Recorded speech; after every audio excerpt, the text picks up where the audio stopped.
Nandito kami ngayon ni Mark sa may palaisdaan. At itong nadadaanan natin yung mga pagatpat. Ito yung mga bakawan, api-apihan na tinatawag. Hindi ko alam kung anong tawag sa inyo yung mga punong kahoy na ito. So hanapin natin ngayon ang kahoy na sinasabi nilang mamamatay tao. Na kapag malagyan ka ng dagta sa mata mo, siguradong mabubulag ka. O kaya naman kapag sa balat mo ay mangangati yung iyong katawan, basta may lason daw siya, yun ang sabi. So baba tayo dyan, Mark, dandahan lang at medyo maraming aroma. So kasama natin si Mark Lloyd dahil si Ayon ngayon ay nasa bakasyon. At may kasama kaming pusa na mukhang unggoy. Gustong gusto niyang sumama. Ganito talaga yan. Parang aso ang pusa na yan eh. So isinama na lang namin dahil namimilit talaga. Nauna pa sa amin. Binubugaw namin pabalik, kaya lang mas nauna sa amin. Nandito na kami sa loob ng palaisdaan at hinahanap pa rin natin yung kahoy na killer o kaya mamamatay ng tao. So kasama pa rin natin si Mark at saka si Muning. Medyo masukal na dito sa ating kinaroroonan. So maraming aroma. Muning, matinik ka, Muning ha. Siyaga kagid.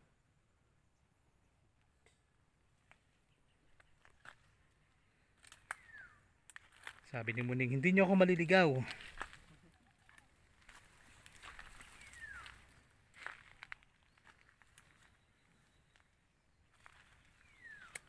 Parang ang hirap niya hanapin direkta. Oo. Siguro nga, parang nagtatago din. Takot siguro siya na makita natin. Ayaw niyang malaman ng publiko. Dito, ano na to eh. Masukal na. Ang dami sigurong lukan dito, no? Oo. Ano yan? Kasula ng laman. Lukan na walang laman. Lukad. Lukan na lang, walang laman.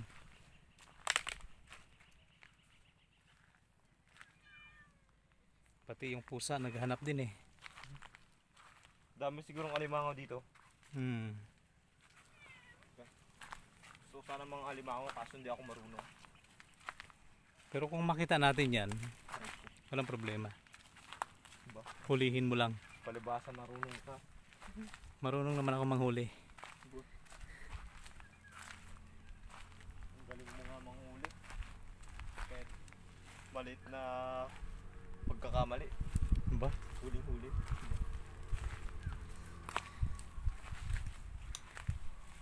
Ganda dyan, no? Iba kayo doon na banda. Oh. Malapit-lapit na, parang may nakikita ako. So ito yung bunga ng bakawan. Ayan, sa kabuuan ay mayroon ng 1,000 puno ang Mindoro Vinyl TV na naitanim. Wow. So ito na yung mga nalalaglag buhat sa itaas. Ayan.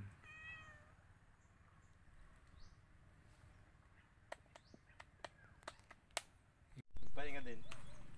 Napagod din siguro sa kahanap natin. Kaso may sugat siya. Saan mo kaya ito nakuha? Baka nakipag-away yan. Tara. Nahilig ka talaga sa away ah. Kasinggero ko siguro ay. Ano ba yung babae lalaki? Lalaki? Rasinggero nga. May itlog? Basta't may itlog, lalaki? Oo. So ito naman, ito yung pagatpat. Ay hindi, api-api. Yung pagatpat kasi yung nandoon sa labas.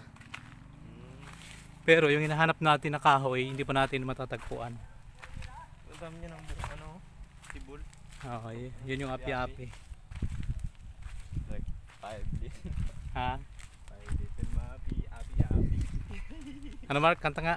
5 little ampi, api-api. Diba? Marunong din kumanta si Mark. Dahil sa'yo. Ang Ayun. lapa na to. Yun na nga. Finally, natagpuan din natin. Ayan pala, mas marami. Dito nga. Kanina kasi nagtatago eh. Ay, dito ang lungga pala nila. Hindi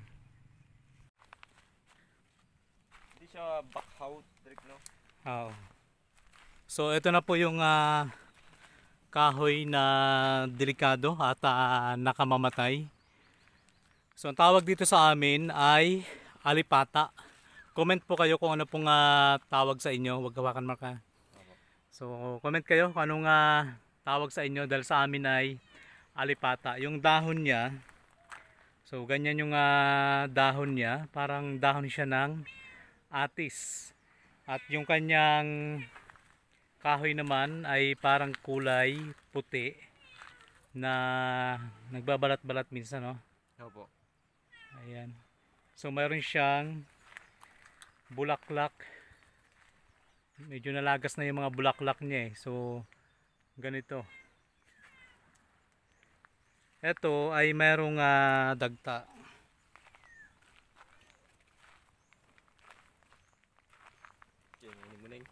So kapag umuulan ay bawal kang sumilong sa kahoy na ito dahil mapanganib at saka delikado nga kapag ikaw ay malaglagan ng kanyang mga dahon o yung kanyang mga alikabok sa sarili niyang katawan at ng kanyang mga bulaklak.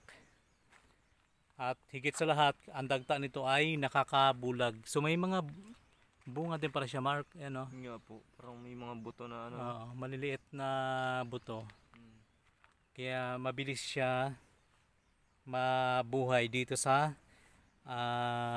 palaisdaan. So karaniwan ito ay makikita sa tabing dagat at sa mga naaabot ng tubig dagat o tubig alat.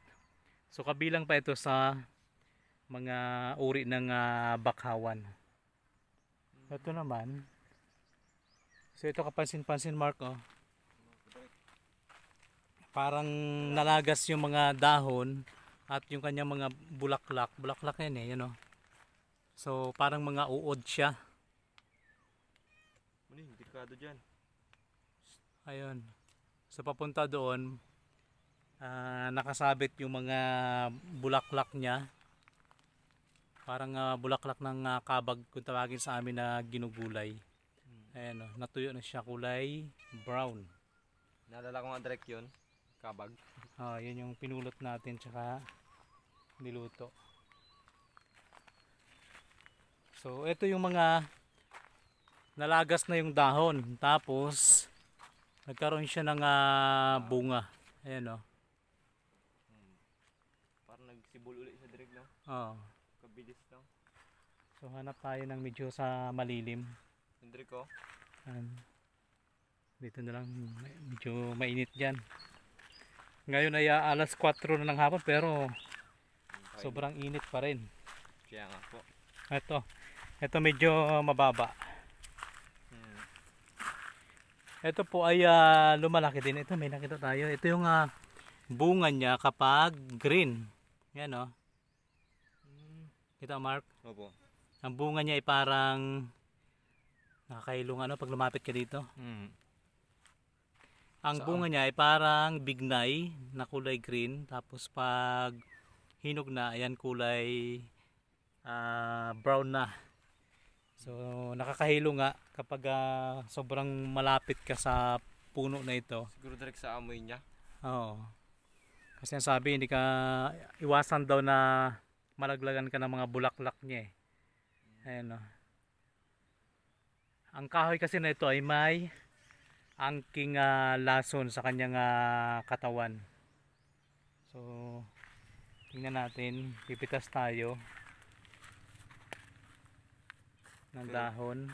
Pero maghuhugas na tayo mamaya.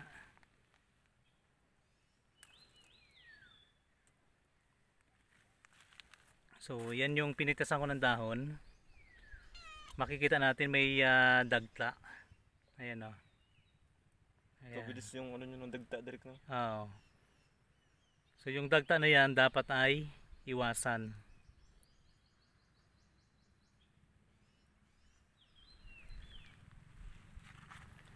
oh, mga bagong ano lang dahon.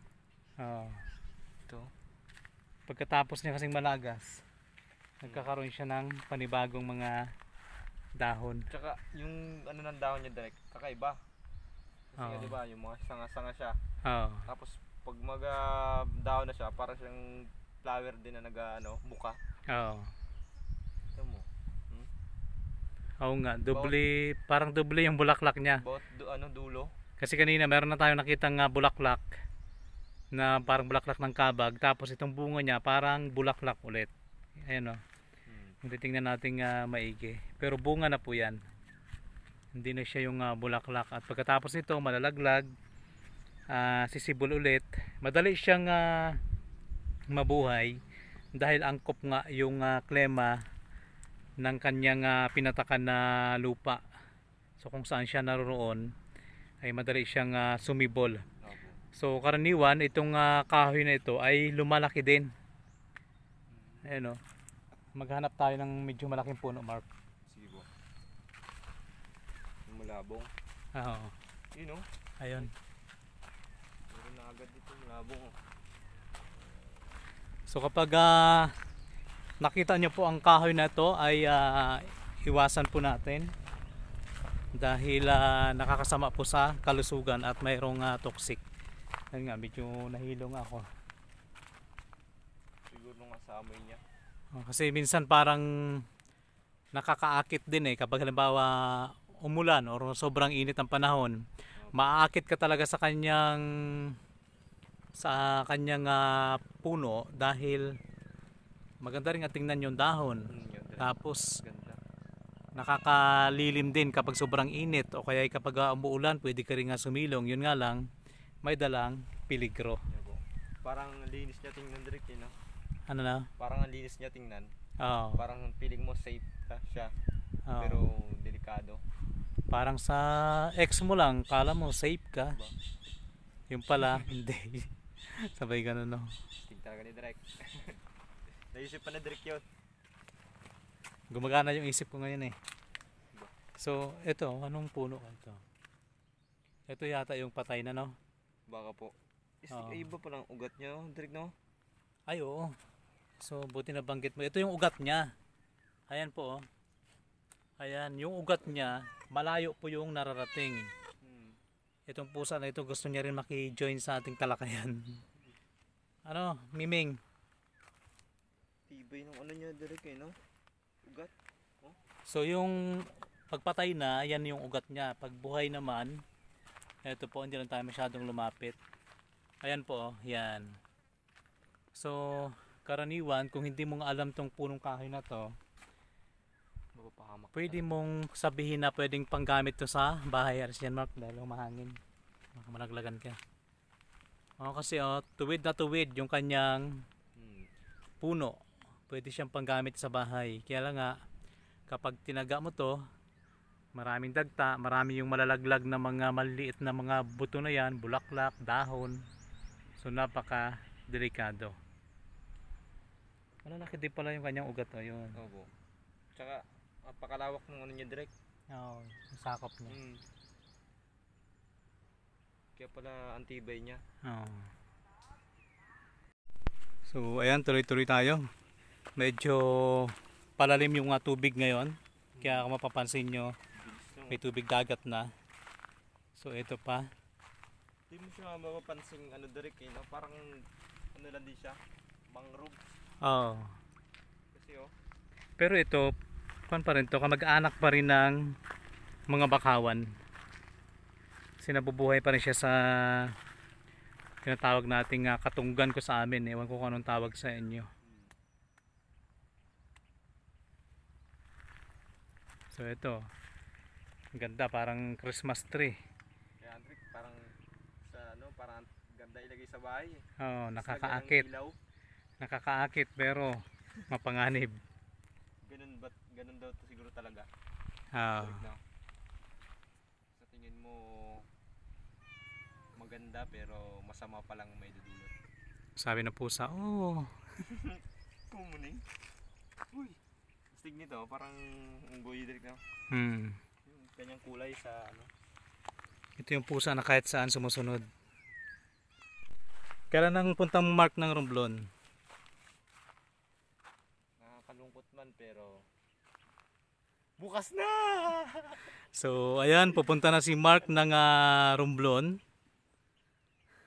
At pansamantala ay hindi muna natin siya makakasama sa mga vlog dahil doon siya mag-aaral. Pero ngayon naman ay magpapa-enroll pa lang. Kasi si Mark ay first year college na sa kursong Mechanical Engineering. Wow. So ayan, good luck Mark. Sige, Direk. At sana igalingan mo para may engineer na yung Mindoro Binors TV. Siyempre, Ah, para sa inyo to. Gusto ko ding marating yung narating ni Direk. Kaya, yan. Magsumikap muna tayo. So ayun po mga kaibigan, maraming salamat sa pagsama niyo po sa amin. Sana po ay nakapagbigay kami ng kaalaman sa araw po nito.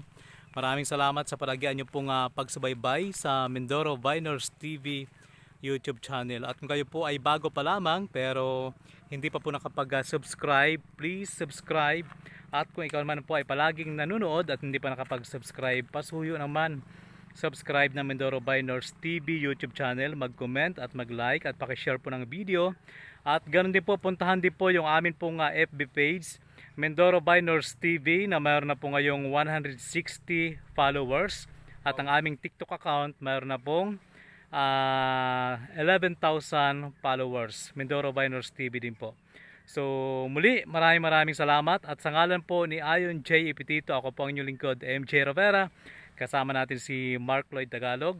Maraming salamat and God bless! bye bye guys!